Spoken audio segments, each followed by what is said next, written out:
Oi, estamos ao vivo. Sou Eduarda Almeida, fonoaudióloga, tenho TDL e sou membro do coletivo Juntos pelo TDL, que é uma iniciativa voluntária de mães e pessoas com TDL, visibilizando com a visibilidade, né? Prezando pela visibilidade e os direitos de pessoas com TDL. O coletivo nasceu em setembro de 2026. O TDL é o transtorno do neurodesenvolvimento que acomete de 1 a 12 crianças, segundo o último estudo em 2023, o que supera a prevalência do TEA. Ele é definido por dificuldades persistentes na expressão e na compreensão da linguagem e não se resolve sem estimulação adequada e não são explicadas por nenhuma outra condição. Ele já foi chamado de DEL no Brasil, mas desde 2017 o consenso é pelo nome TDL. Ele ainda não está no DSM, que é o Manual de Diagnósticos da Academia Americana de Psiquiatria, mas já está na Classificação Internacional de Doenças do CID, né? 11, que é o 6A01.2. Bom, o TDL, ele é o mais prevalente e ainda muito desconhecido. É urgente a gente falar cada vez mais sobre ele, porque sem suporte adequado, essas crianças não evoluem sozinhas e os prejuízos educacionais, psicológicos e sociais podem ser devastadores. Nós do coletivo Juntos pelo TDL, temos a meta de realizar lives mensais neste Instagram. E todas elas vocês podem conferir aqui no nosso Instagram e no canal do YouTube. Assistam e compartilhem. Nesse mês de outubro, em especial, teremos lives toda semana, em especial sexta-feira.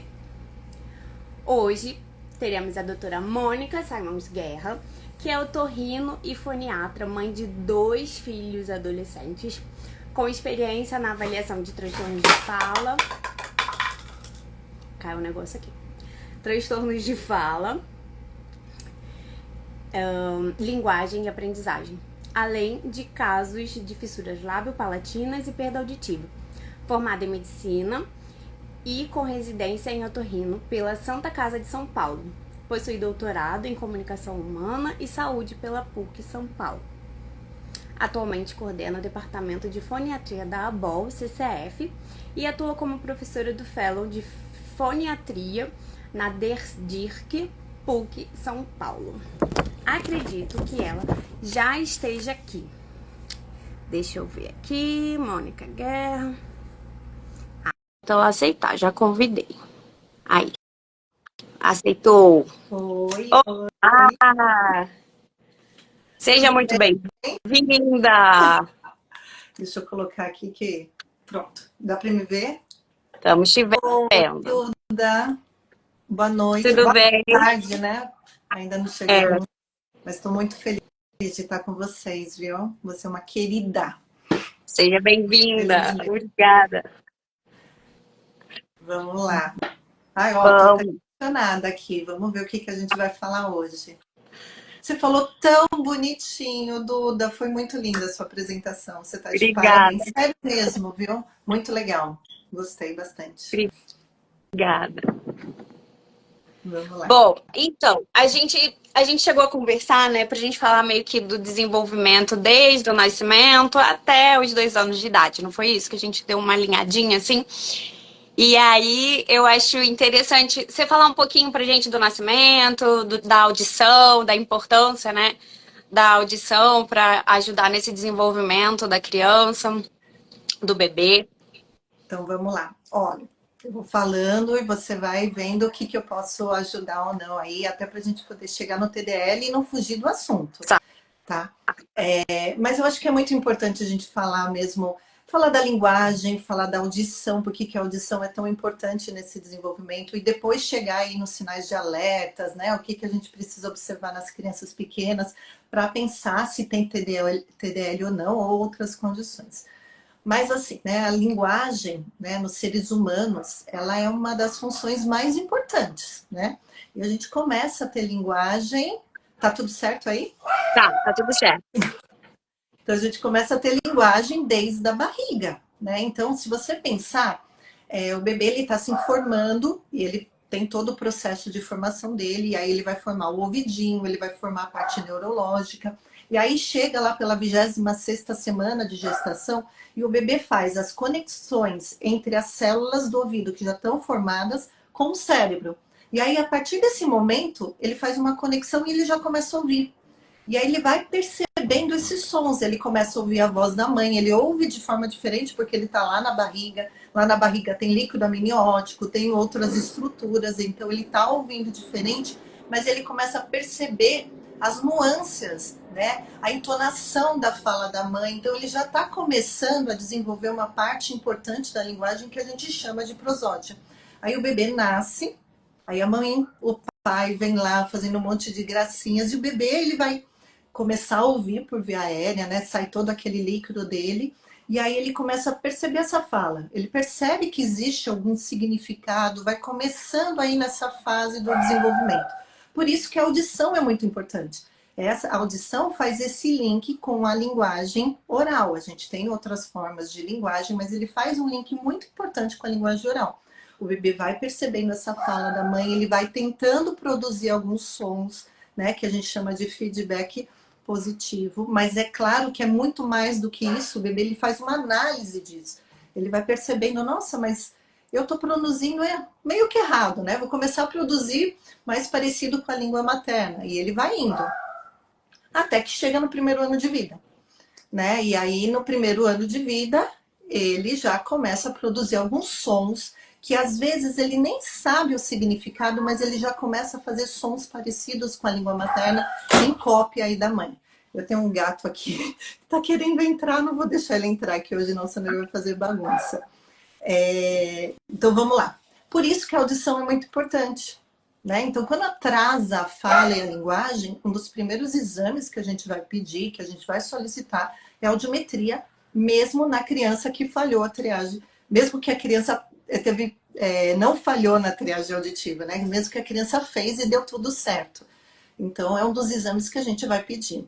É isso que a gente estava conversando, né? Sim. E assim, a triagem auditiva neonatal, ela é extremamente importante. Ela foi um grande marco, porque ela fez com que a gente identificasse rapidamente as crianças que tinham risco ou, né, tinham perda de audição. E isso foi extremamente importante, porque a gente conseguiu diminuir o diagnóstico de perda auditiva e essas crianças, por meio de intervenções com aparelho auditivo, implante coclear ou outras intervenções, elas começaram a ouvir e desenvolver a fala e a linguagem. Por isso que é muito importante.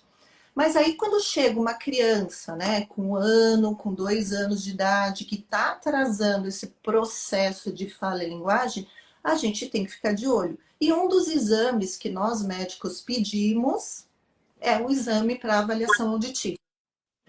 Uhum. Né? E aí a gente ia falar, né, um pouquinho aí da audiometria, do Bera, né? Porque tem muitos pais que falam assim, nossa, o médico pediu Bera, é o Bera que tem que fazer? É a audiometria? O que tem que fazer em cada idade? Você quer que eu fale um pouquinho sobre isso, Duda? Eu acho que dá para dar uma pincelada rápida, assim. Eu acho que dá tempo. Então, o que é importante, né? Então, até 6 meses de idade, a criança ainda, ela tem muita dificuldade ainda, ela está sustentando a cabeça, ela está localizando a fonte sonora. Então, até 6 meses de idade, a gente pede o Bera, mas a gente não pede o Bera simples, é um Bera que tem que ser feito com frequência específica, para a gente ver as frequências, aí traduzir aí para audição, né? Porque é um exame eletrofisiológico, e também a morfologia, que a gente chama de Bera Click. A partir de 6 meses de idade, a criança ela já consegue fazer uma audiometria. Pequenininha, ela faz audiometria com reforço visual. E um pouquinho mais velha, com 1 ano e 6 meses, 2 anos, ela já faz uma audiometria condicionada. Que ela pode fazer tanto via aérea quanto via óssea e fazer as frequências. Então, o primeiro exame que a gente vai pedir é a audiometria quando a criancinha já está um pouquinho aí, a partir de 6 meses. E aí Sim. a gente refaz o Bera se precisar, se tiver alguma perda e precisar confirmar. Entendeu? Ou quando Certo. a criança não consegue fazer áudio, né? É bem isso. Sim. E aí, eu acho que é importante a gente falar também que com 12 meses a criança ela já tem um número de palavras dentro do vocabulário dela, né? De que pouco ela conhece, mas ela já domina aí mamãe, papá, né? Dá, quer, já sabe pedir, mesmo que falando uma palavrinha só. Mas ela já consegue se comunicar bem básico, né? Eu acredito assim. É importante a gente sinalizar isso, que o típico é uma criança de 1 aninho, ela pelo menos dizer um dá, quer. Com 1 ano ela já consegue fazer isso, né? Pelo menos solicitar uma coisa, que é a chupeta, né? E apontar também, ou pelo menos sinalizar, ela já consegue. E aí, com 1 ano e meio, esse número de palavras aumenta e ela já combina 2 palavras. Então, quer papá, quer água, né? Dá bola. Eu acho que isso é importante também a gente sinalizar, né? Que a criança com 2 anos, ela já tá fazendo até mais frasezinhas de 3 elementos também, né? Mamãe, dá água. Eu acho que isso ela já faz. Com 2 anos já é esperado, então a gente não pode esquecer, porque às vezes as pessoas indicam assim, 2 anos, espera mais um pouquinho, tá com 1 ano e meio, fala pouquinhas palavras, e aí fala assim, não, espera fazer 2 anos. Eu acho que a gente não precisa esperar, até porque quanto mais cedo a intervenção, melhor o prognóstico, né? Inclusive, eu tava estudando, né? Porque eu falei assim, não posso passar vergonha. Aí, eu fui ver aqui, e eu acho que foi no Sassavini, que quanto mais cedo a intervenção, melhor, né? O prognóstico é melhor. Isso mesmo. Eu acho que é isso. Isso Então, é importante a gente sinalizar dessa intervenção precoce, né? O quanto que é importante, o quanto que vai ajudar no desenvolvimento dessa criança, né? Eu acho que isso é muito legal. As pessoas não esperarem fazer 2 anos para a criança falar. Não, com 1 ano ela já fala. Se ela isso tá com 1 ano e não fala, opa, espera 2 meses aí e depois manda pra fono, pra otorrino, pra foniatra, porque tem alguma coisa, né? Você concorda comigo? concordo. E é isso que é muito importante, né? A gente entender, por exemplo, alguns sinais que a criança possa estar dando, né? Que chama um pouquinho mais atenção. Então, é claro, né, que a gente fala, por exemplo, que o atraso de fala e linguagem é uma das queixas mais importantes aí na pediatria, né? A mãe, ela fica preocupada, olha, meu filho não está falando, ela vai falar isso com o pediatra, ela vai falar isso com a vizinha, com alguém da família, que alguma coisa está acontecendo. E é um sinal de alerta, né? Quando a criança está atrasando a fala e linguagem, a gente precisa ficar de olho. E aí tem alguns sinaizinhos que chamam a atenção, que a gente vai falar assim, olha, se está acontecendo isso, a gente não vai perder tempo, a gente precisa intervir. Quando a gente fala em atraso de fala e linguagem, tem muitas crianças que vão melhorar com terapia, sem terapia, e vão atingir os seus pares aí depois de uma outra idade. Mas tem uma grande parcela que não vai atingir. E a gente não vai perder esse tempo. É isso que você falou. Quanto antes a gente poder intervir, quanto antes a gente entrar com uma terapia adequada para essa criança, vai ser melhor. Então é o que você falou, por exemplo, né? Uma criança com 1 ano e 6 meses, 15 meses, mais ou menos, 8 meses, se ela não fala nada, já é um sinal de alerta. Uma criança com 2 anos, por exemplo, que ele já não consegue combinar duas palavrinhas para formar uma mini frase, já é um sinal de alerta. Uma criança que não entende o que você está falando, uma criança que os pais, mesmo que façam umas ordens bem simples, né? Filho, pega o lápis, filho, cadê a mamãe? E não está entendendo essa fala, é um sinal de alerta. Né? História familiar, isso que a gente tem que sempre falar, né? A história familiar, olha, a avó falou, né? A minha sogra comentou que o pai também demorou para falar isso, só foi falar com 4 anos e ele precisou fazer fono, ele teve dificuldades na escola. Então, famílias, né? O tio também, olha, o tio só falou com 4 anos e hoje ele fala muito mal, ele não consegue participar de reuniões, ele não consegue falar em público, ele fala bem errado. Então, toda essa história familiar de atraso de fala e linguagem, história de dificuldade de aprendizagem também é um fato importante para a gente. Então, a gente tem que ficar de olho. A criança que está falando tudo enrolado, que ninguém consegue entender, está com 3 anos e ela tem uma fala totalmente enrolada que só você entende, mas o vizinho, os familiares ficam perguntando o que que ele falou, né? Então, isso é um sinal de alerta. Aquela outra questão também, né? A criança que tem uma pobre comunicação não verbal, né? É um sinal de alerta até para várias outras questões, mas também para o TDL, né? Assim, geralmente Testes tem uma linguagem, tardios, né? tem uma linguagem não verbal, mas às vezes é muito pobre, podia ser um pouquinho melhor, né? Que é fazer gestos, apontar, se comunicar por expressões faciais, por corpo, né?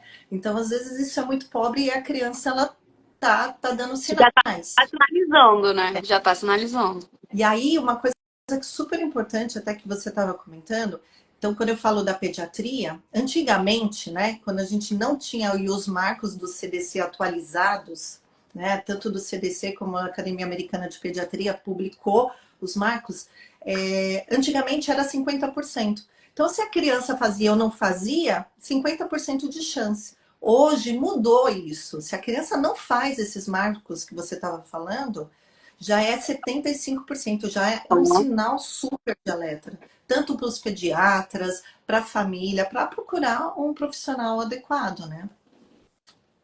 É, Isso. esse sinal é importante, dos 50% eu não sabia. E faz sentido com uma intervenção precoce, né? 75% de chances de ter algum transtorno, de estar com algum acometimento. É importante essa informação. E aí a gente fala muito do TDL, que você falou, né? Que são questões de fala e linguagem que pode ser persistente durante a vida, então a gente tem que intervir o mais rápido possível, mas o atraso de fala e linguagem, ele pode ser o sinalizador de vários outros problemas. Então, essa avaliação de um profissional que entende sobre isso é muito importante, né? A gente pode ter o TDL, a gente pode ter outros problemas, inclusive perda auditiva, mas também outros transtornos, sem sinalizador até, por exemplo, de uma síndrome genética ou de algum outro problema. Sim. Então, tem que ter E um a olhar gente focado. descarta, e quando pensa em síndrome genética, né? Quando pensa até em TEA, a gente descarta o TDL e aí vai para um transtorno de linguagem associada. Então, aquela criança tem TEA com um transtorno de linguagem associado. Ou então, aquela criança tem. Ela pode ter. Tem crianças que são surdas, né? Ou que têm uma perda auditiva, que não necessariamente podem ter a perda auditiva, podem ter o transtorno de linguagem, mas tem crianças que com a perda auditiva têm o transtorno de linguagem. Isso Né? Eu mesmo. posso dar um exemplo? Eu tenho tinha um paciente, né, que eu tive que passar. Ele nasceu com microtia, aí com 2 aninhos a fala estava atrasada, entrei com intervenção, ele voltou, ele normalizou. E aí a gente entrou com a intervenção e ele ficou ok, mas eu não pude colocar que ele tinha TDL. Eu coloquei uma microtia associado a um transtorno de linguagem.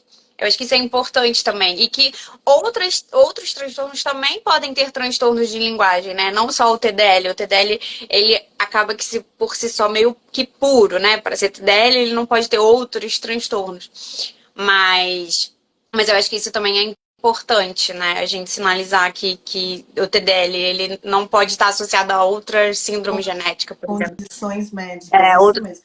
condições médicas. Isso que é muito interessante, né? Porque isso que você falou no começo, que foi muito legal. Há muito tempo, né, não tinha uma definição clara sobre essas crianças que tinham dificuldade de fala e linguagem, que era persistente, que atrapalhava vários subsistemas da linguagem e que atrapalhava na aprendizagem e outras questões. E aí, com o Catalyze, que foi um estudo multiprofissional, multicêntrico, aí, infelizmente, só foi de língua inglesa, mas a gente precisa traduzir aí para o Hoje. nosso. Quem E sabe a gente vai chegar lá. Eu acho que tá mais vamos, perto que antes. Eu acho que tá mais perto que antes da gente fazer esse Catalyze Brasil. né? E aí, né, agora a gente está formando vários centros aqui, né? Vai ser muito legal. Rio de Janeiro, São Paulo e outros lugares aí no Brasil todo. E aí, o que é legal do Catalyze? Ele começa a definir realmente uma terminologia única para a gente usar aí nos trabalhos científicos, para utilizar no mundo da saúde, no mundo da educação, com os familiares, para falar uma língua só, até para o TDL, né, por exemplo, transtorno de desenvolvimento da linguagem, ser conhecido na escola, ser conhecido na sociedade, para diminuir até o sofrimento das pessoas que têm essa condição, né? Se você tem essa condição conhecida, os educadores eles vão poder abordar de uma forma diferencial na escola para essas crianças poderem ter um desenvolvimento adequado, né? Antigamente não, né? Antigamente você não sabia o que essas crianças tinham, elas eram consideradas, eu gosto, era isso mesmo, né? Elas eram consideradas burrinho, e não era, imagina, pelo contrário, né? Olha, Tem eu nem muitas sei se que minha tem mãe tá na QI. live, Hã? mas ela ia adorar essa sua fala. Quem? Minha mãe, se minha mãe, eu não sei se ela tá na live, mas ela ia adorar, porque ela fala assim, pra mim o TDL era o burrinho da minha sala. Eu fico assim, mãe, não fala isso. Era isso. Mas pra ela, na geração dela, era muito, assim, fica muito claro pra ela isso. E era tão triste. E eu acho que as pessoas não entendem muito, as pessoas têm dificuldade de entender o TDL e às vezes, infelizmente, sendo uma associação delicada, né? Eu não acho legal, mas você falar isso, talvez as pessoas mais antigas consigam atrelar, né, o TDL ao amiguinho da sala, enfim. Acho que isso também conta E muito. isso é muito interessante, né? Quando você fala, né, antigamente. E antigamente não, porque isso acontece hoje, infelizmente, né? Por isso que a gente tem que falar do CDL. Esse mês está sendo maravilhoso. Eu estou vendo aí várias ações. Aí a gente também da Faniateria da BOL também fazendo várias ações para a gente falar de TDL. Porque essa criança, ela não é burrinha. Pelo contrário. E eu mostro isso até no consultório para as mães, quando a gente faz outras habilidades, para mostrar para as mães, para os pais, como que ele é inteligente, como ele consegue fazer outras questões. Só que ele precisa ser ensinado, ele ser abordado por outras vias sensoriais de forma diferente, entendeu? E aí faz toda a diferença numa criança com TDL na escola. Ela precisa, às vezes, de um tempo a mais, ela precisa de um leitor. Eu vi um Ela precisa trabalho do concreto também, né? do Eu acho que o concreto para concreto ela. é muito o visual. Eu acho que o TDL é muito Total. visual, é muito concreto, tem que desenhar, né? Eu acho que é importante essa informação. Às vezes a gente fala e a criança não entendeu. Às vezes fala aqui, aí ela, é aqui. Sabe? Tipo, eu acho que o visual também, o concreto é muito importante para o TDL. O visual é muito. E aí eu até ia falar que essa coisa da escola me incomoda muito, né? E aí eu fui ver um trabalho, eu fico lá pensando com as fellows em fazer uns trabalhos até parecido com o que a gente vê aí da nossa realidade brasileira, né? Porque a gente tem, o Brasil é muito grande, a gente tem uma população muito grande, e se a gente pensar que 7,5% das crianças podem ter TDL, você imagina o quanto de TDL tem por aí, e ninguém está fazendo diagnóstico, ninguém está ajudando, né? E aí o trabalho que eu achei muito legal era a visão dos professores, isso na Austrália, sobre o TDL. A visão deles em relação ao que eles conhecem do TDL e se eles conhecem o impacto do TDL durante a vida. Então, uma coisa é a gente conhecer o TDL. Outra coisa é conhecer o quanto que o TDL vai impactar na vida dessa pessoa. O quanto que vai impactar na escola, nas questões emocionais, né? A gente sabe, olha como que é difícil uma criança com TDL ler em voz alta na sala de aula. O quanto isso causa um sofrimento para essa criança. No impacto na vida adulta, né? A gente tem estudos mostrando que realmente impacta até na profissão que essa pessoa vai escolher. E a gente não quer isso. A gente quer pessoas com TDL fazendo fonoaudiologia, fazendo medicina, fazendo com o que quiser da vida, né? Indo para a área de exatas, de humanas. A gente quer que essa criança desenvolva as potencialidades dela, entendeu? E que aprenda Sim. de uma forma diferente, mas que aprenda, entendeu? Sim. Ó, tem uma pergunta aqui. Olá, vocês teriam indicações de avaliações de linguagem, de avaliação de linguagem acima dos 7 anos? Thay Nunes. Olha, a gente tem avaliação sim. Não consigo te dizer agora, mas manda mensagem no direct que eu encaminho, porque eu não tenho não tenho decorado aqui, mas a gente tem avaliação para 7 anos sim, e seria interessante você me dizer Na realidade, não chega a ser uma avaliação. A gente geralmente usa artigos e faz um link de analisar se a criança está realizando o que é esperado por 7 anos ou não. Mas a gente até falou, né, que a avaliação de linguagem em si a gente não tem no Brasil, não foi A isso? gente não fala A gente falou que a gente não tem avaliação específica, mas a gente brasileira. pode usar alguns protocolos que a gente traduz e faz ali pelo achado clínico. Não é algo muito científico, né? Para a língua portuguesa. É. Mas dá para a gente avaliar as crianças com 7 anos sim, porque senão como é que a gente estaria atuando? Não tinha como, né? Então a gente teve que dar um jeito brasileiro, mas a ideia é que se crie um protocolo de linguagem sim, para o Brasil. Isso é muito importante, né? A gente estava falando sobre isso, de criar centros para a gente desenvolver talvez algum protocolo nosso da língua portuguesa brasileira, né?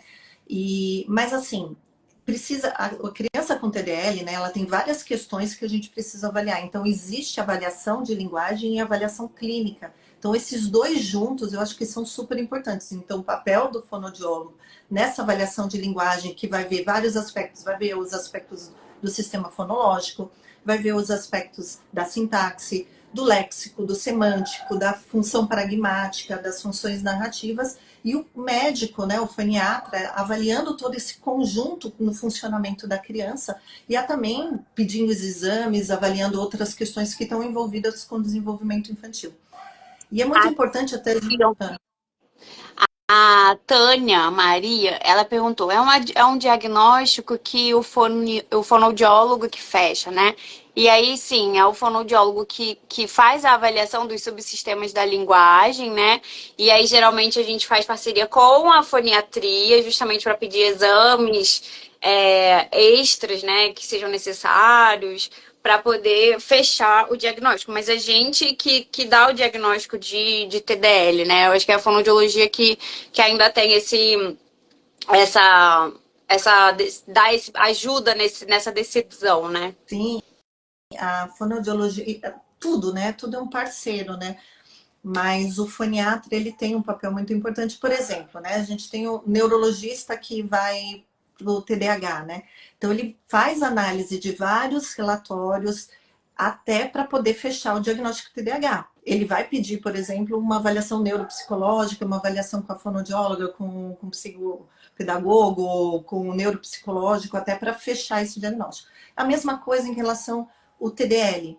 É muito importante a gente fazer esse conjunto, a avaliação de linguagem do fonoaudiólogo e a avaliação médica observacional da criança com TDL.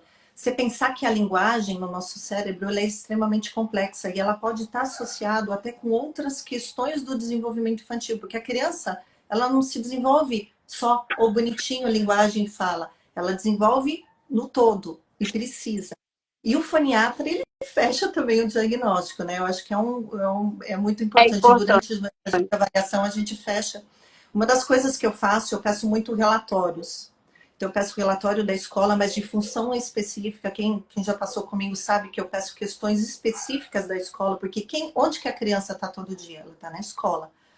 A avaliação dos profissionais que acompanham essa criança, ou, dependendo de algumas outras questões, também precisam ser realizadas. Sim, aqui ó, Duda, se tiver protocolo para criança de 11 anos também, se puder enviar, agradeço. Fala com a gente no direct que a gente ajuda. Indicação de foniatra em Santa Catarina. Olha, eu não tenho aqui, mas se Mônica tiver, depois ela passa e a gente manda mensagem no direct que a gente encaminha. Manda mensagem para mim, a gente está tendo vários foniatras aqui no Brasil, então eu posso mandar sim, pode mandar para mim. E aí, eu acho que pode ser interessante a gente falar não sei se dos preditores ou das bandeiras vermelhas, o que você acha? Sim. Os preditores precoces? Então, eu já estava falando mais ou menos o que seria esses preditores precoces de mau prognóstico, né? É um termo meio feinho, né? Quando a gente fala mau prognóstico, mas são sinais, isso que eu falei, são sinais de alerta. Quando você não vai ficar esperando essa criança atingir seus pares, ou seja, esperando que essa criança fala sem fazer nenhuma intervenção. Então, é aquela criança pequenininha, realmente, que já não entende a fala do outro. Então, os pais estão alguém está fazendo uma pergunta, ela não consegue compreender, parece que ela não está ouvindo, né? Tem muitos pais que falam assim, parece que meu filho não ouve, ele não está entendendo o que eu estou falando. Mas, na verdade, é porque ele não está entendendo a linguagem que está Não tá entrando, né? Falam a linguagem, compreendendo, né? a compreensão. A criança que ainda não forma frases, aí a partir dos 2, 3 anos de idade não forma frases. Frases, né, que a gente fala que é o sistema sintáxico, ela tem que formar, colocar o sujeito, colocar o verbo, né, colocar ação, então ela não consegue fazer isso, a frase dela é toda bagunçada.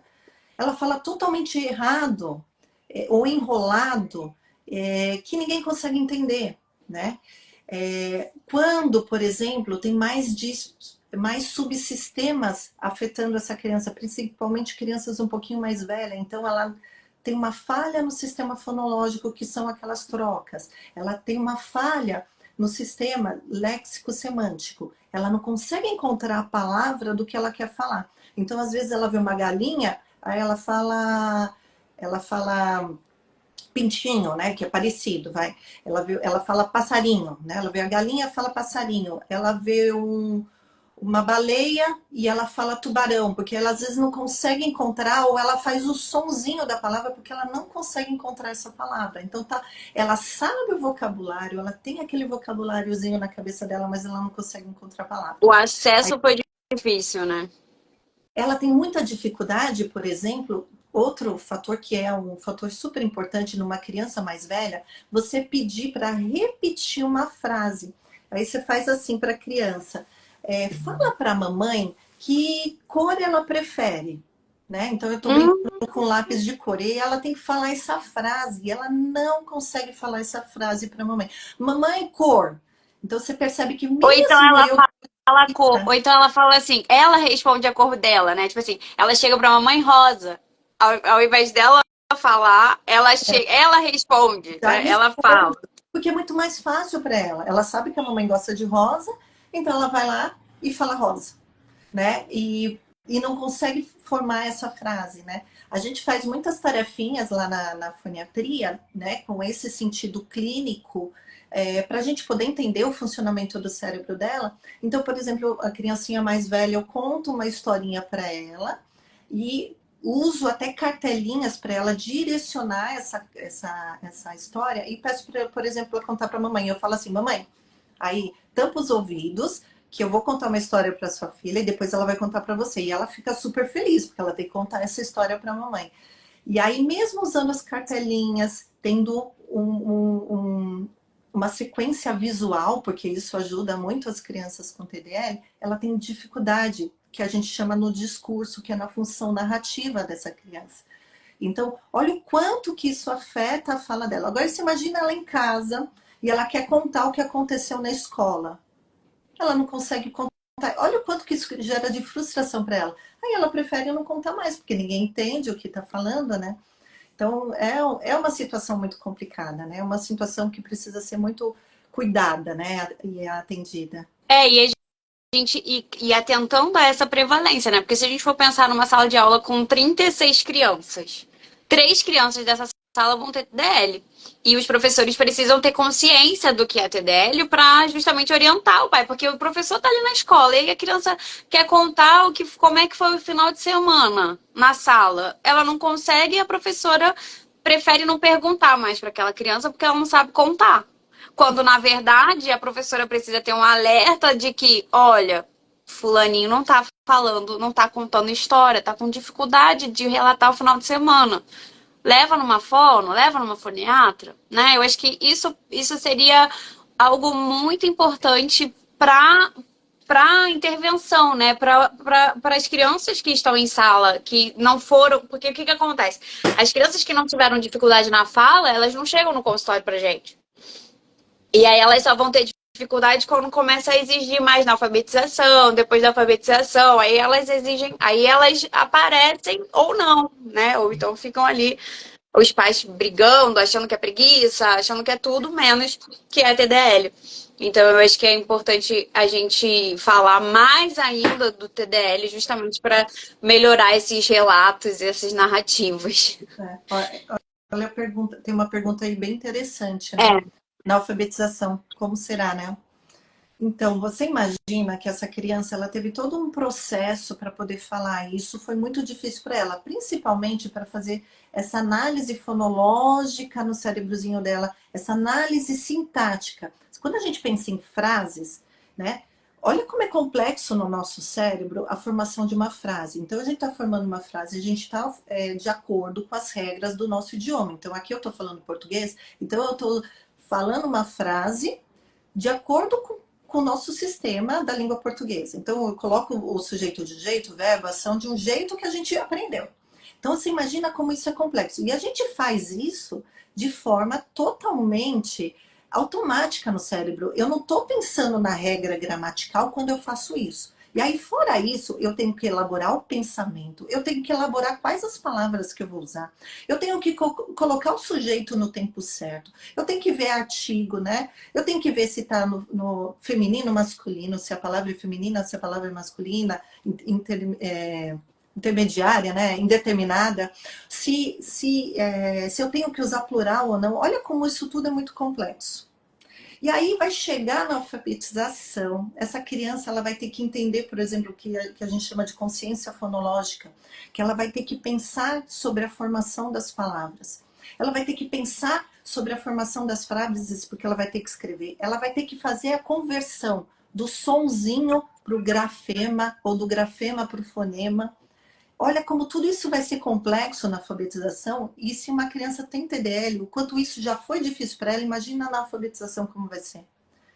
Quando ela vai ter que ler um texto ou interpretar esse texto. Ela tem dificuldade de recontar, às vezes, uma história, como que vai ser para ela responder esse texto, interpretar essa leitura? Então, tudo isso é muito difícil para a criança na alfabetização. Por isso que precisa de um treino a mais, né? E também estruturar um pouquinho mais na frente, né? Mas assim, estruturar uma redação. Às vezes a criança faz uma redação, a professora pede no mínimo 15 linhas. A criança não sabe mais de onde tirar a palavra. Aí na 15ª linha ela bota uma palavra para dizer que foram 15. Porque ela não tem como estruturar isso, ela não consegue criar essas frases e não consegue fazer uma redação. Isso quando tem início, meio e fim. Quando não tem, aí são outros 500. Sim, é difícil, estou passando por isso. Tem muita dificuldade em português. Muito. Isso acontece. E às vezes até na matemática, né? Então, se você pensar que na matemática a gente tem toda a lógica, o raciocínio, que as crianças vão super bem. Mas quando ela tiver que ler um problema, ou, por exemplo, tem crianças que têm até dificuldade de decodificar o númerozinho. Ela pensa número 13, só que ela escreve 31. Então, coisas bem próximas. Então, isso também atrapalha, por exemplo, até na matemática. Sim. Né? Então, por exemplo, ela tem que ler um problema e aí responder essa conta. Ela sabe fazer a conta bonitinho, mas aí quando eu tenho um problema, Joãozinho comprou 3 maçãs, mas a tia deu mais 2. Aí quando ela chega no final do problema, ela já não entendeu nada. Né? Ainda mais quando tem muita linguagem figurada no problema, ou de uma forma mais complexa, não for muito literal ou linguagem simples, essa criança se perde, né? Então até na matemática a criança tem problema. A Simone falou que é bom lembrar que nem todos têm dificuldade na alfabetização, depende dos subdomínios afetados. Isso é verdade. Eu tive 3 casos de alfabetização durante esses 2 anos e os pais, assim, todos, né? Na realidade, eu tô em processo de um. O pai estava desesperado. Ai, alfabetização, eu falei, calma, ela tá indo bem, a gente tá fazendo a intervenção adequada. Alfabetizou lindamente, tá arrasando, já vai ter alta no final do ano. Aí um outro paciente que começou a alfabetizar esse ano, no meio do ano, a mãe estava desesperada que ele não reconhecia as letras.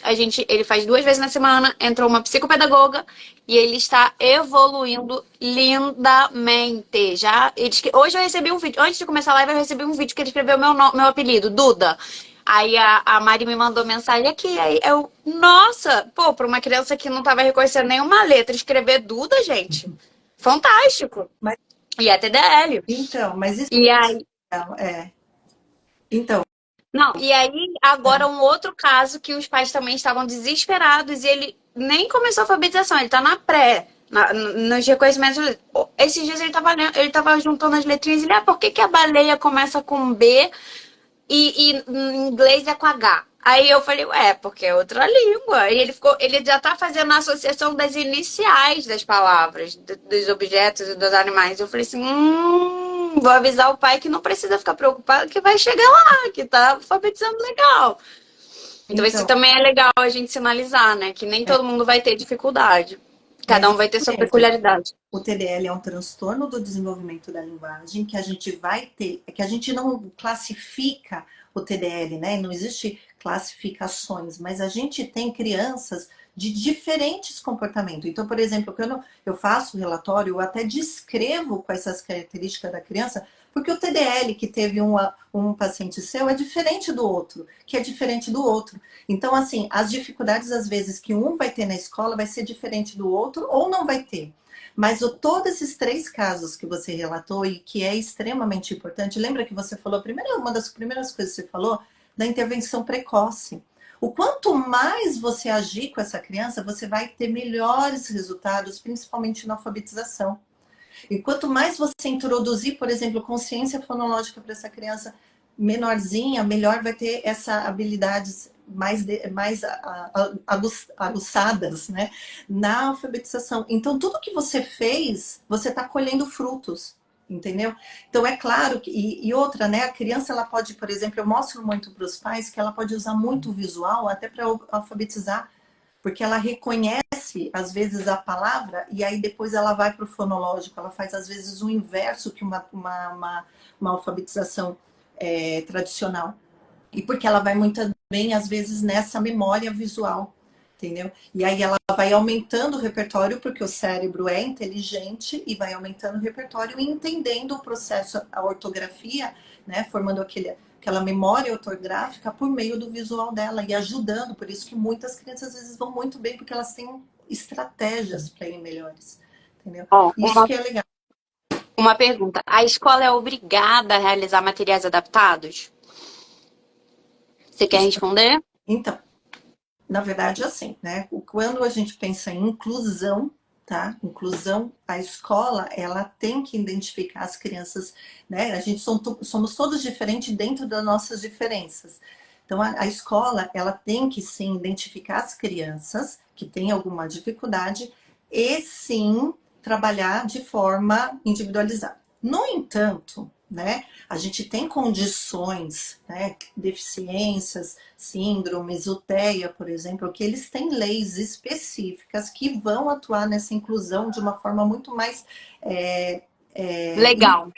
Legal, intensa, né? Então você já tem, aí sim, por direito, ter o material adaptado, sala de recurso, que o TDL hoje não tem isso, né? Só que eu falo nos meus relatórios, eu escrevo a lei da inclusão, eu escrevo a lei do TDAH, porque no TDAH tem uma brechazinha lá que fala das crianças com dificuldade de aprendizagem, tá? Porque o TDAH pode ter dificuldade de aprendizagem. Eu coloco o Catalyze lá nos relatórios como referência, porque a gente pode colocar essas referências para a criança entrar com o material adaptado, né? Mas isso que você falou, tem crianças que vão bem, tem crianças que não vão bem. Então, o material adaptado para o TDL vai ser de acordo com a criança. Por isso que o fonoaudiólogo precisa conversar com a escola, tem que conversar com a família, todo mundo tem que participar desse processo. Deixa eu só sinalizar, aqui no Rio a gente conseguiu um projeto de lei que respalda o TDL, né? Ele colocou como deficiência, como uma deficiência. Que o TDL é uma deficiência. No nosso projeto de lei ficou como o TDL com uma deficiência, mas acabou que a gente conseguiu um respaldo para a escola, né? Porque muitas escolas... Porque até então, antes dessa PL, a gente não conseguia. Tinha que ser meio que na amigagem, na camaradagem ali. A pessoa tinha que ser... Você tinha que contar uma história muito bonita para a pessoa aceitar a intervenção ou a adaptação na escola. E aí, aqui no Rio, a gente conseguiu algumas PLs pelo Brasil, tem em São Paulo, tem que ver direitinho qual estado, né, qual cidade que você tá. Mas a ideia é que o Brasil todo tem essa lei, né? Eu acredito que a gente está trabalhando para isso. Acho que são 7 7 ou 8, não sei se é a Simone. Tem bastante PL aí já. Poucas, né? Pra gente, se a gente pensar a nível Brasil, mas se a gente pensar que não tinha nenhuma, eu acho que 7 é um bom caminho. É, então é legal a gente também se respaldar dessa PL que ajuda no TDL agora, né? Para alguns estados e cidades. Intervenção é vida. Seria importante essas crianças terem monitores para acompanhar a alfabetização? Olha, isso depende de cada criança, né? Acredito que vai depender da necessidade de cada criança. Não é uma regra. Não, criança tem TDL vai ter que ter monitor. Não, É, a não gente acredito pode que falar, seja, né? o que a gente pode ter numa criança com TDL, depende das características dela, ela ter assim, um apoio escolar, um auxiliar que esteja junto dela, por exemplo, numa leitura, um leitor, porque para ajudar ela a interpretar o problema de matemática ou uma leitura, a gente pode ter algumas questões para ajudar nessa criança na escola, então a leitura ela ser dividida, né, entre parágrafos, grifar a palavra-chave, então tem várias questões, mas algumas crianças talvez vão precisar sim de um auxiliar. Por isso que é muito importante descrever a característica e o apoio, né, da equipe terapêutica junto com a escola, né? Eu acho que a avaliação, uma boa avaliação de linguagem, avaliando todos os subsistemas, vai dar respaldo para a gente da necessidade dessa criança, Mas, né? Eu acho que isso é importante também, porque quando a gente avalia bem, a gente consegue identificar direitinho os pontos que ela tem de comprometido ali e intervir naqueles pontos. Não dá pra gente pensar, né, em blocos, porque é tudo interligado, mas é importante ter essa leitura, né? Acredito eu. Teve uma pessoa que perguntou em que momento que entra com a psicopedagoga. A psicopedagoga ela vai ser extremamente importante, sim, nesse processo de alfabetização. Então, mas é claro que a gente vai ver o quanto que essa criança vai precisar desse profissional nesse momento, né? Existe um trabalho que também é feito com a fonoaudióloga, que é a introdução da consciência fonológica, né? Que pode ser pela própria fonoaudióloga e o processo de leitura e escrita. Então, às vezes, depende de como que está o funcionamento dessa criança, e aí sim, mas a psicopedagoga ela entraria aí na alfabetização, ou às vezes até em umas outras fases do aprendizado dessa criança. Eu falo que o TDL ele funciona como demandas, né? Muito pequenininho, atrasa a fala, entra a fonoaudióloga, aí de repente começa a alfabetização, aí vai precisar aí de várias intervenções, aí chega no 6º ano, começa um monte de matérias para ele, aquele cérebrozinho lá acaba ficando um pouco mais confuso, também vai precisar de ajuda. Então, vai dependendo da demanda da criança e o quanto que essa criança usa de estratégia para ela utilizar aí o cérebro dela e tirar as dificuldades e entrar, melhorar com outras habilidades, né? Sim, qual é a pele do rio? Olha, eu não sei decorada, mas eu acredito que esteja no link da bio. Se você for lá, tem a pele. Eu acho que tem sim, que eu já vi até posts de vocês É, falando de várias pele em vários lugares aí no Brasil. muito obrigada pelos esclarecimentos. Olha, outra coisa, as indicações, né? No link da bio também tem os profissionais foniatras e fonoaudiólogos que trabalham com TDL, que atuam, né, com TDL. Tem uma listagem dos estados, tudo direitinho. Então é interessante ir lá no link da bio que tem bastante informação. Vamos lá. Sabe o que a gente não comentou? Os fatores de risco. Isso. Então, um que eu falei para vocês é a história familiar. Então, se tiver alguém na família, principalmente aí mais próximo, um tio, um primo, que atrasou para falar, né? Isso que eu falei, né? Fala assim, nossa, ele só foi falar com 5 anos de idade. Ele precisou fazer fonoaudiólogo, mas não sabe por quê. Ele repetia todos os anos da escola, fez 3 vezes a 3ª série, né? Que antigamente repetia bastante, né? Então, são sinais de alerta, sinais de fatores de risco. Outro fator de risco é ser do sexo masculino. Então, isso está descrito como outras condições do neurodesenvolvimento. Ser do sexo masculino também é um indicador de risco, aí um fator de risco para o TDL. Outro, né, assim, na literatura tem várias questões de fatores de riscos que alguns trabalhos falam que sim, outros que não. Então, os antecedentes pré e perinatais. Então, às vezes, o que aconteceu na gestação, então, se teve algum problema durante a gestação ou durante o parto. Então, uma criança que nasceu prematura, uma criança que nasceu com baixo peso, uma criança que teve que ficar na UTI muito tempo, uma criança que usou muitas medicações após o nascimento. Então, isso tudo, alguns trabalhos na literatura colocam como fatores de risco, outros não. Tá? Falam que às vezes seu filho mais novo também tem isso daí tá até, acho que, não sei se no Catalyze ou em algum outro artigo bem sério aí de TDL, e também as questões da família, né? Se a família tem questões também em relação ao aprendizado, também uma família que não lê muito para criança, mas isso também, olha, são questões que, assim, esse daí eu já fico meio assim. Mas eu acho que essa é a questão socioeconômica também, né? Eles colocam isso, mas baixa condição. Antes no DEL, o DEL antes tirava as questões cognitivas, era tudo fator de exclusão, né? As questões cognitivas, comportamentais e atencionais, e hoje a gente vê que não. Né? A gente vê hoje que isso, às vezes, tem questões atencionais e a criança tem o TDL. Que é o que a gente ia falar, né? Existem condições, por exemplo, que podem acontecer na criança, numa mesma criança, que são co-ocorrências. Então, a gente pode ter TDL, por exemplo, e um TDAH junto. Né? Uma criança com 2 CIDs, e pode ter mesmo. Às vezes a criança tem desatenção, porque dentro do TDL, muitas crianças têm desatenção auditiva, e não necessariamente é um TDAH. Mas tem crianças que têm TDAH e TDL, por isso que às vezes é bom fazer uma boa avaliação médica. Sobre o TEA, né? Semelhante ao TEA. Mas eu ia falar algo e deixei passar, mas você quer dar? É porque eu vou pesquisar, eu tenho um material aqui das semelhanças do diagnóstico, não é do diagnóstico, é um guia, né, do diferencial do TEA e o TDL, o que compartilha e o que não compartilha.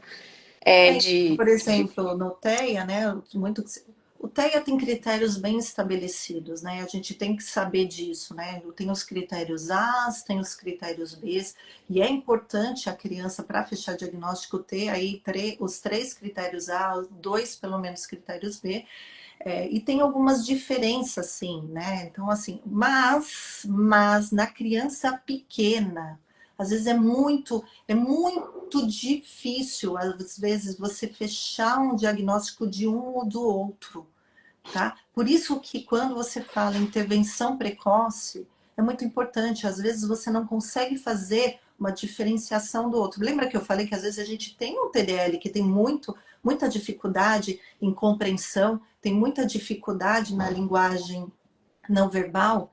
E às vezes ele pode sim ser uma criança mais quietinha, ficar no seu mundo, porque ele não está compreendendo a linguagem. Mas a partir do momento que você faz uma terapia especializada, você vai separando. Aí você vai falar, não, aqui ele é TDL, não, aqui ele é um TEA, né? Aqui ele não tem comunicação social, ele não quer ter reciprocidade. Esse não, ele quer ter reciprocidade, ele começa a ter uma brincadeira simbólica, ele faz gestos, ele está se comunicando de outras formas. Então a gente vai fazendo uma diferença. Às vezes muito pequenininho você não consegue, mas não pode deixar, né? Isso que é muito importante, a gente não pode deixar essa criança sem intervenção e sem investigação, né? Que nem eu falei para vocês, atrás de fala em linguagem pode ser um sinal de qualquer problema. Eu dou aula de síndromes genéticas, dou aula de erros inatos no metabolismo e tudo meio que atrasa a fala em linguagem, então a gente tem que ficar de olho. Eu lembrei o que eu queria falar com relação ao baixa condição socioeconômica, né? Se a gente for pensar em saúde pública, na prevalência do TDL e né, vão ter crianças que vão ter muitas dificuldades, vão ter muitos comprometimentos dos subsistemas da linguagem, vão ter crianças que não vão ter. Para mim, na minha visão de mundo, as pessoas, né, sem querer subestimar, sem querer, né, enfim, as pessoas com TDL, com muitos comprometimentos de linguagem podem não conseguir desenvolver a parte, ficar muito mais na mão na parte braçal ali, e aí ter um poder econômico baixo, né? Então, ser de periferia e tudo, sem querer entrar em preconceito nem nada, mas para mim tá muito mais relacionada a essa questão do desenvolvimento dessa pessoa, de ter um empecilho ali, um impedimento que não deixou ela evoluir, porque todo mundo evolui, todo mundo aprende, do que por isso que eu acho que entra na baixa condição socioeconômica o TDL, porque eu acho que eu penso nisso. Porque ele É acaba... algo meu. Eu posso estar sendo até errada, porque é algo empírico para mim, mas assim, na minha leitura e na vivência de mundo que eu tive, faz sentido. Mas tem razão, porque se você não ajudar essa criança, esse adolescente, ele não vai ter condições, talvez, de ter de igual com outra pessoa para tentar um emprego ou alguma outra condição para ter melhores salários. Pode ser isso, né? Por isso que a gente não quer isso. A gente quer intervir o quanto mais cedo possível, né? A gente quer que essa pessoa tenha condições. Mas tem totalmente lógica o que você está falando, né? SUS é complicado terapias. Na verdade, é complicado terapia até no particular, no plano de saúde. Se a gente for pensar no SUS, né, a gente tem que ter muito, muito, muito mais visibilidade do TDL para que isso vire uma febre. E aí todo mundo conheça e saiba intervir também, porque não é só ficar repetindo palavras, tem estrutura de frase para se trabalhar. Geralmente, o diagnóstico de TDL é fechado com 4 anos, né? Segundo o Catalyze. O Catalyze, ele coloca com 4 anos a questão de fechar o TDL, mas é isso que a gente está falando. Quando a criança tem esses preditores de mau prognóstico, então esses sinais de alerta, a gente não vai ficar esperando. Então, às vezes, a gente coloca até num relatório mesmo, risco Bandeiras sugestivo de vermelhas. Para já agir. Então, realmente, né? A gente tem uma idade, mas isso a gente já começa a ter sinais antes. Sim. Bom, acho que foi. A gente tem 4 minutos. Aproveitar Eu sugeri a gente fazer um sorriso, assim, para pegar um frame bom da live para ficar salvo. O que você acha? Eu acho bem legal. Pegamos um frame bom. Obrigada. Gente, falem mais perguntas se tem aí, se faltou alguma informação. Eu acho que a gente falou tudo, né, que a gente tinha planejado. Não sei se você tem alguma anotação aí que tenha ficado, que passou despercebido. Tem algumas coisas, eu acho que até mais importante, acho que coisas interessantes para falar, né? A gente tem, por exemplo, uma criança que ela fala tudo errado, né? E às vezes ela tá indo, e às vezes é só o sistema fonológico que está muito ruim, mas passou 5 anos e continua com esse sistema fonológico muito ruim, às vezes a gente também tem que pensar em TDL, né? Sei lá, esse é um outro alerta.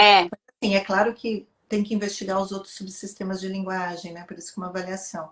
Tem mais perguntas. Começando a estudar sobre isso agora. Eu sempre penso assim, nunca é só fonológico. Se a gente for investigar certinho, nunca é só fonológico. Nunca é. Nunca, nunca, nunca.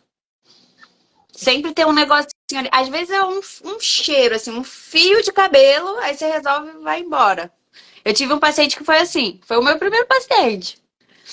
Ele tinha fonológico, a mãe foi pelo fonológico, aí avaliou, opa, tem um aqui, ó, pum, puxou um fio de cabelo. Aí, 6 meses de terapia, tá bem pra caramba. Legal. Ele já tinha alfabetizado, né? Ele já tinha alfabetizado. Mas ele tá ótimo, e a mãe dele é minha dentista. Então, vez ou outra, e aí, como é que tá? Tá ótimo, tá arrasando na escola. Que a Camila falou, e é super verdade, viu, Camila? Tem muita criança com TEA que é TDL, às vezes também tem criança com TDL que é TEA, então precisa de uma avaliação, mas acontece muito, muito. Pode ter certeza que a gente vê bastante isso. Muito, muito, muito mais do que o que a gente pensa. Mas não é à toa pouco falado sobre TDL. Acho que não é à toa sobre o TDL. É pouco falado sobre o O TDL, TDL é sobre muito isso, né? pouco falado e até no meio científico, né? Se você vê, você tem, tipo, sai 300 trabalhos científicos aí por dia, por mês, né? Acho que é por dia, atrás de TEA, de transtorno do espectro do autismo. Mas o TDL, você vai ver um por mês, um outro mês. Então, assim, ainda, até no mundo científico, a gente tem poucos trabalhos. Mas a gente precisa falar, porque são crianças que sofrem muito, viu? A gente vê que crianças, às vezes, até com comportamento mais imaturo, crianças que têm mais birras ou são muito mais tímidas, então a gente não quer isso, né? Sim. Vai ficar gravada a live, sim. Vocês falaram sobre TDL e SD, altas habilidades. Não falamos, mas eu acho que vai ter uma live sobre este Ah, e a gente tema, se eu não me tem aí engano. pessoas experts para falar disso, de altas É, habilidades. Mas isso vai ser ótimo essa live. E ó, vai acabar nosso tempo. Legal. Beijo para todo mundo, muito obrigada. Muito Foi obrigada, Duda. Muito obrigada. Eu maravilhoso. tô curtindo muito aí a nossa parceria. Obrigada. Obrigada, também adorando. Um beijo. Vou salvar, vai ficar salvo aqui, tá? Até breve. Tchau, tchau.